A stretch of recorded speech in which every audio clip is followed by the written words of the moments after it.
It is, in essence, a complete convergence of the decorative techniques of its time.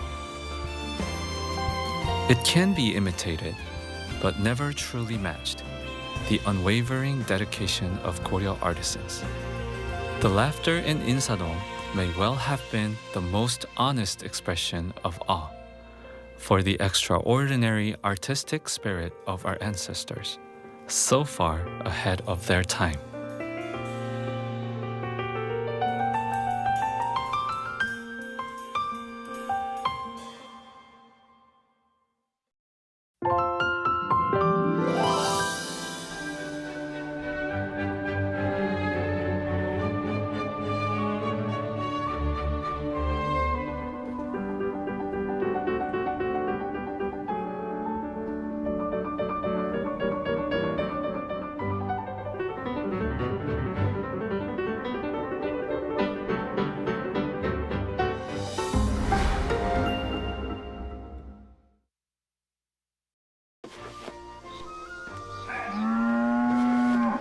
여보, 외양간문은 고쳤어요?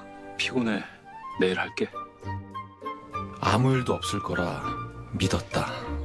소 잃고 울면 뭐예요? 그래도 문은 고쳐야지.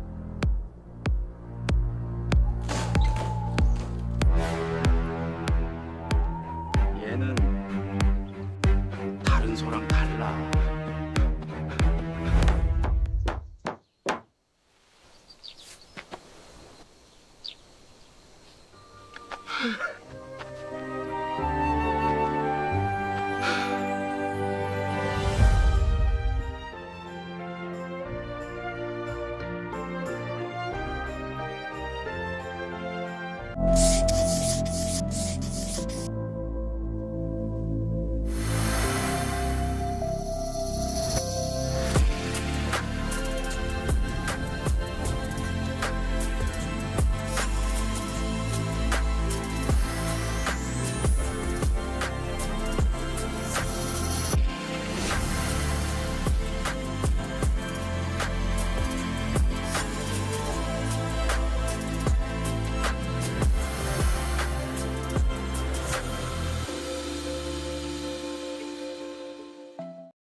U.S. President Donald Trump says Washington has total control over the Strait of Hormuz, a claim Iran has disputed.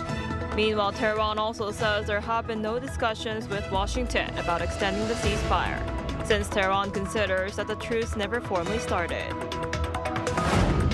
North Korea is reportedly planning to increase its troop deployment to Russia to 50,000 troops by the end of November.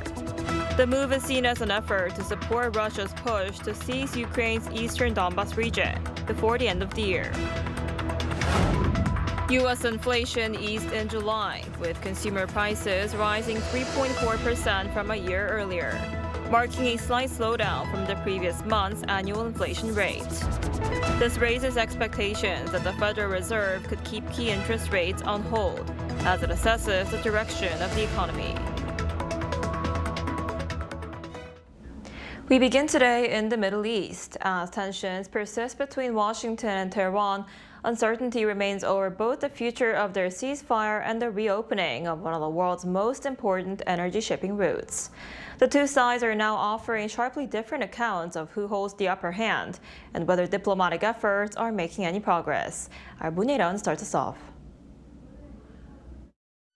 U.S. President Donald Trump has repeated his claim that the United States maintains total control over the Strait of Hormuz, even as Iran disputes reports that the two countries have agreed to extend their fragile ceasefire.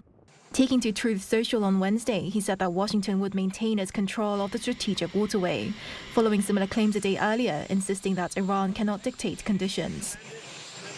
I don't trust Iran. Why? Are you saying I trust Iran? I'm the last person to trust Iran.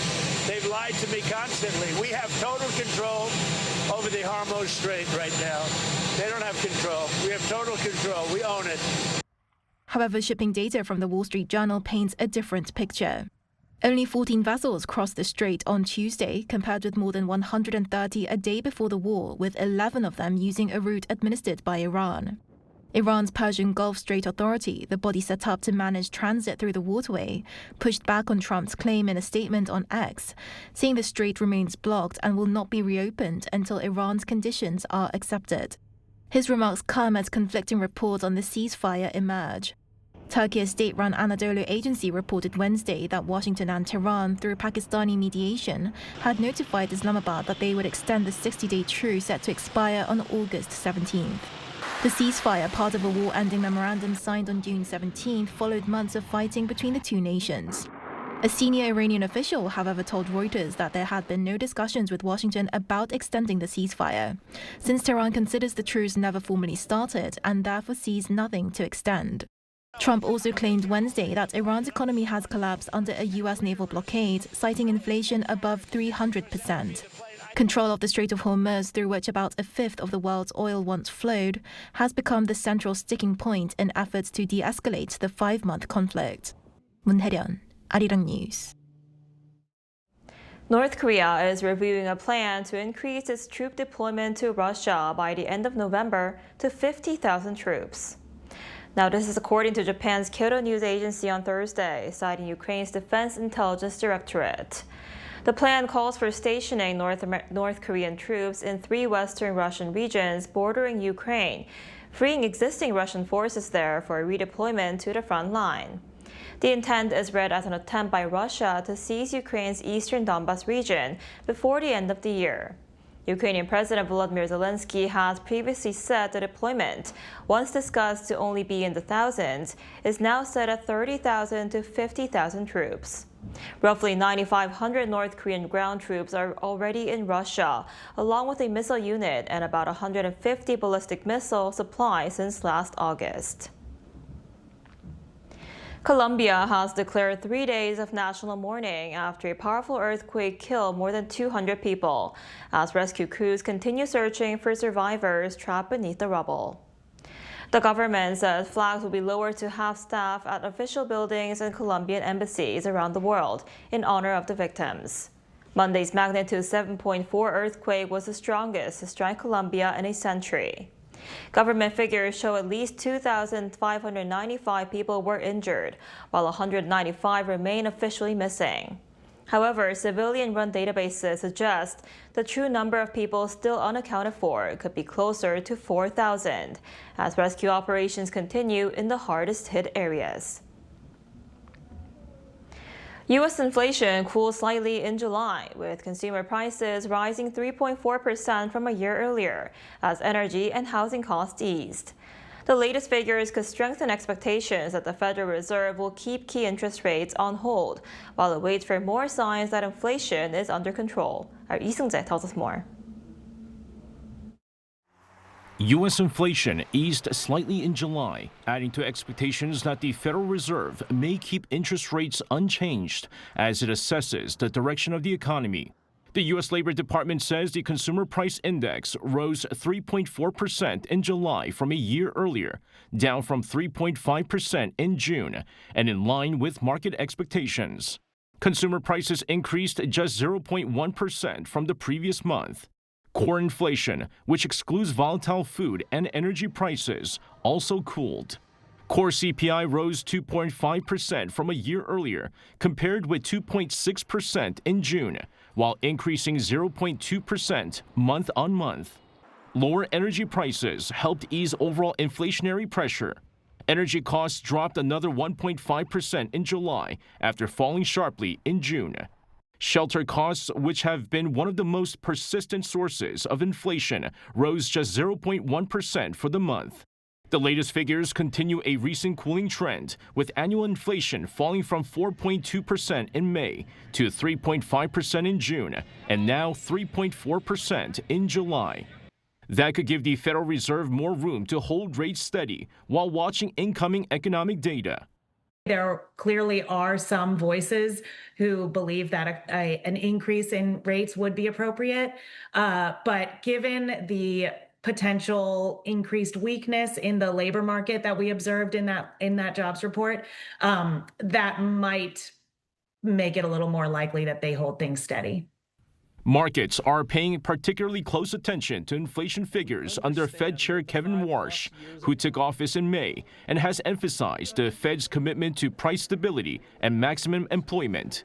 The Fed last month left its benchmark overnight interest rate in the 3.50% to 3.75% range. 이승재, Arirang News.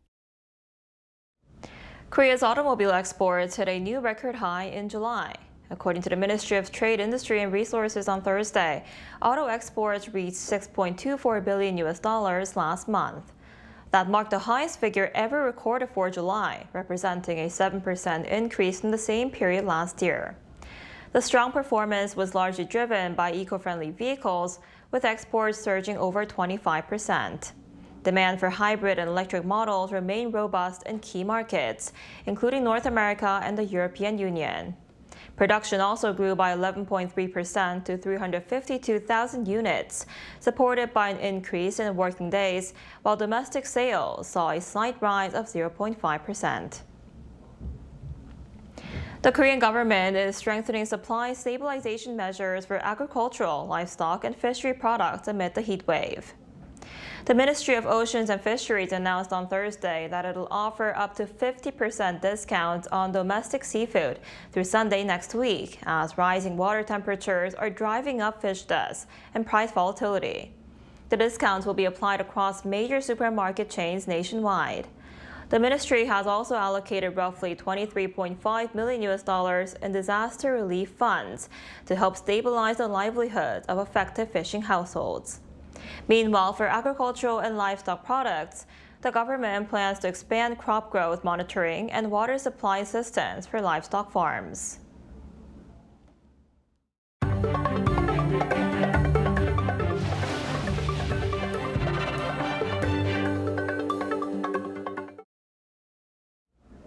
The Perseid meteor shower is peeking over Korea on Thursday in one of the most popular celestial displays of the summer. According to the Korea Astronomy and Space Science Institute, the shower will technically peak around noon Thursday in Korea, but observers can still catch large numbers of meteors overnight into Friday. With little to no moonlight, conditions are considered especially favorable for viewers this year. Under ideal skies, up to around 100 meteors per hour could be visible. Astronomers recommend watching from a dark, open area away from city lights. Live broadcasts of the meteor shower will also be available on some national museums' websites. A simple shower may be part of everyday life for most, but for those experiencing homelessness, it can be a luxury. Now, a government program is working to make that more accessible for the homeless. Our Shin So-eun has the story. In Pampo, amid the blend of old and new buildings that presents the evolving identity of Central Seoul, a city government-led initiative has become an oasis for the homeless. In the scorching summer heat, free mobile shower units provided by the Seoul Metropolitan Government, each carrying around 600 liters of water and serving roughly 20 people a day, have become a welcome source of relief. More than just a shower, the 다시서기 service offers welfare support, including new clothes, toiletries, and food at least 2 times a week. For them, taking a shower is about more than just personal hygiene. It also helps them feel comfortable being in public spaces and gives them a sense that they can be part of the community alongside others. According to Seoul officials, 1,577 people used the city's mobile shower services between May and the end of July this year, up more than 30% from the same period last year. At the 5 locations currently operating across Seoul, visitors appear a little shy at first, but there's also a visible sense of anticipation. These days, going to a public bath or sauna can cost around 15,000 won, and that's not something we can easily afford. So I'm very grateful to the staff who come here and give us a place to shower for free. Outside the shower booth, face-to-face interaction with social workers also helps visitors.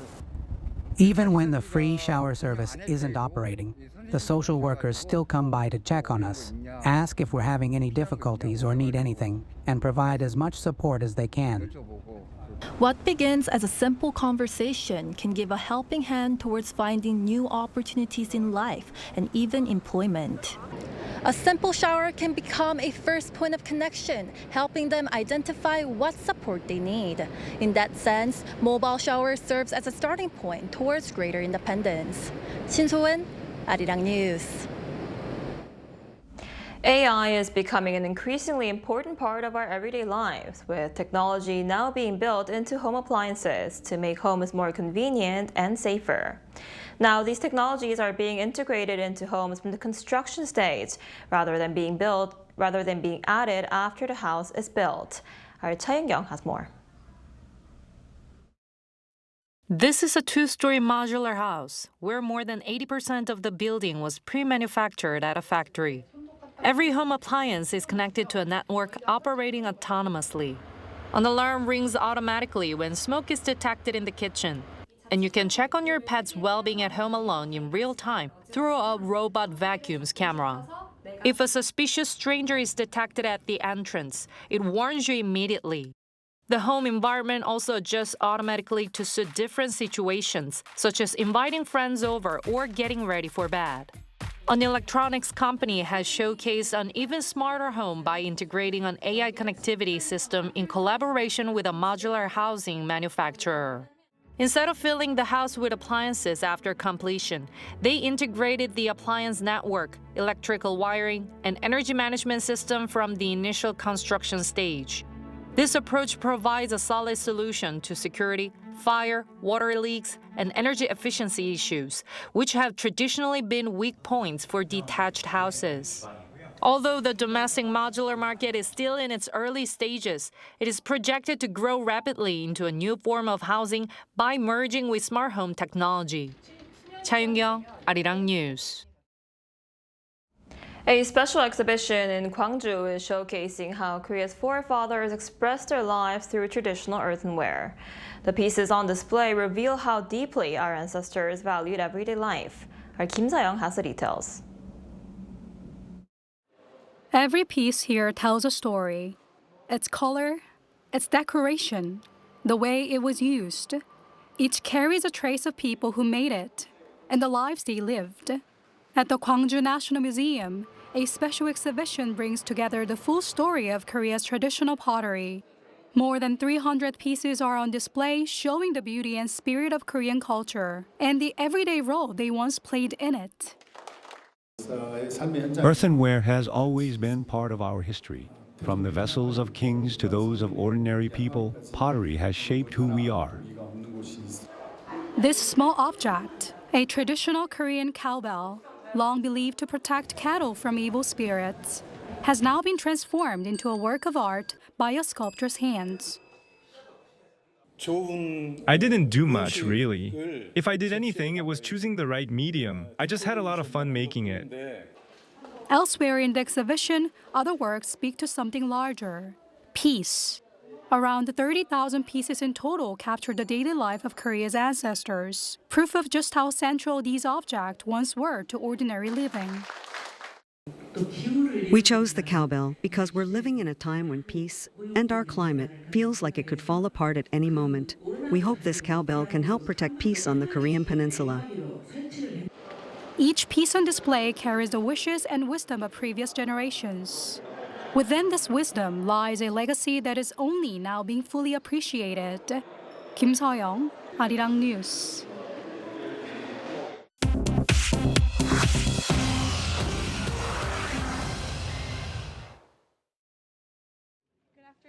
This is the world now. In Russia, a Ukrainian attack on the Black Sea port of Novorossiysk has shut down 2 major grain terminals and damaged warships.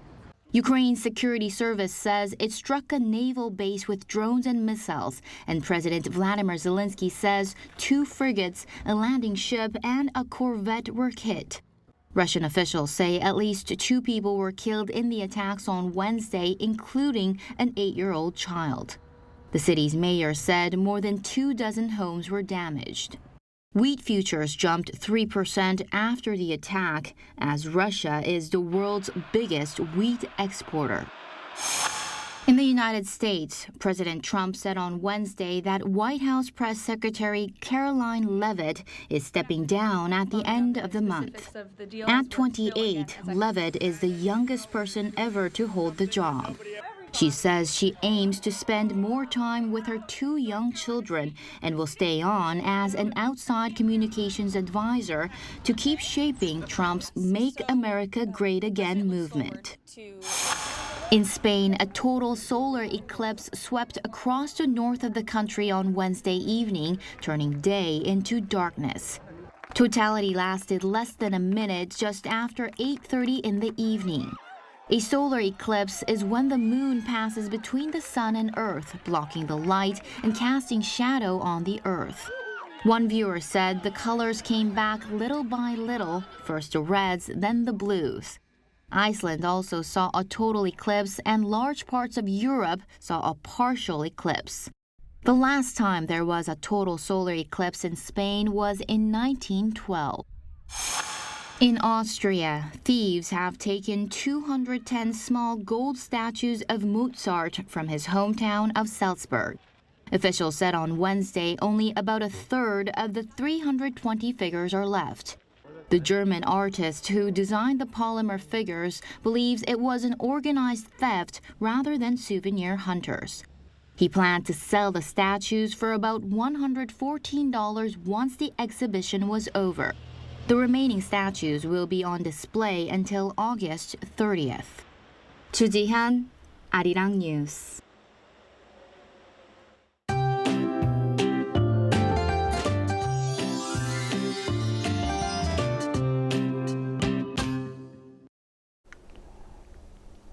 After a pleasant start for this time of the year, sunshine will quickly push temperatures higher in many places. And those in Daegu will notice a big rise in temperatures while the East Coast remains much breezier today. Meanwhile, what's left of Typhoon Chanhom are sending rain clouds over the East Sea. Rain will continue on and off along the East Coast through tomorrow with up to 50 millimeters expected. And parts of Gyeongsang Namdo province will also finally get some rain to ease the dry conditions there. And this afternoon, Seoul gets up to 33 degrees, Daejeon at 32, but Daegu and Gwangju will be blistering hot at 34 degrees Celsius with some passing showers in inland regions. Then more sudden showers are expected across many parts of the country tomorrow and on Liberation Day. Then there will be nationwide rain on Sunday night, which will continue into Monday. So please take the weather into account for the long weekend.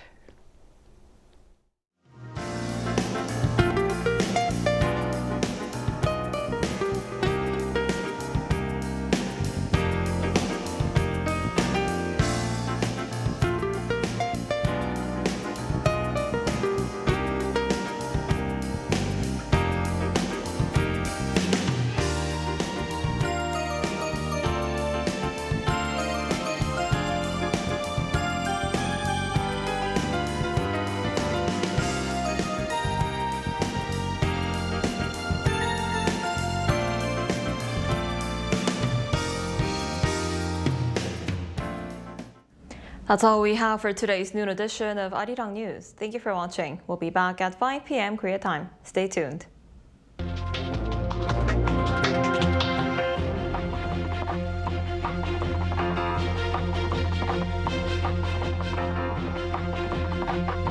라면 먹고 싶어. 나 라면 먹고 싶어요.